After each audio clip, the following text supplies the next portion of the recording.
اگر کسی کے پاس دکان ہے اور اس نے وہ دکان کرائے پر دے دی ہے، کیا اس دکان پر زکوٰۃ ہوگی یا نہیں؟ تو اس حوالے سے اولاً یہ بات آپ ذہن میں بٹھا لیں، کوئی بھی چیز ہے اگر اس کو خریدتے وقت یہ نیت کی تھی کہ میں اس کو آگے فروخت کروں گا، تو پھر وہ چیز مال تجارت بن جاتی ہے، تو مال تجارت پر پھر زکوٰۃ واجب ہوتی ہے۔ اگر بیچنے کی غرض سے وہ دکان نہیں خریدی گئی، اب وہ دکان کرائے پر دی گئی ہے، تو پھر دکان کی قیمت پر زکوٰۃ لازم نہیں ہوگی، بلکہ اس سے جو آمدن ہو رہی ہے، جو اس سے نفع حاصل ہو رہا ہے،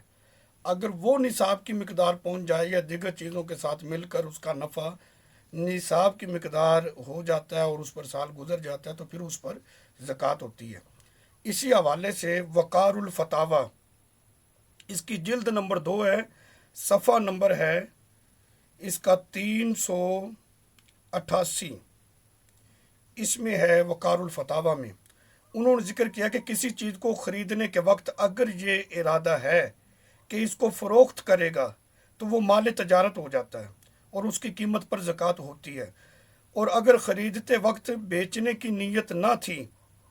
تو اس کی قیمت پر زکوٰۃ نہیں ہوتی۔ مطلب وہی ہے،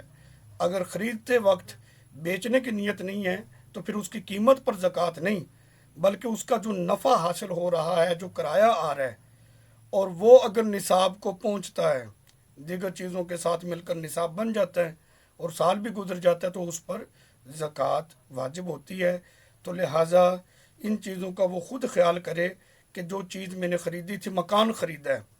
اگر وہ بیچنے کی غرض سے خریدا ہے تو پھر مکان کی قیمت پر زکوٰۃ ہوگی۔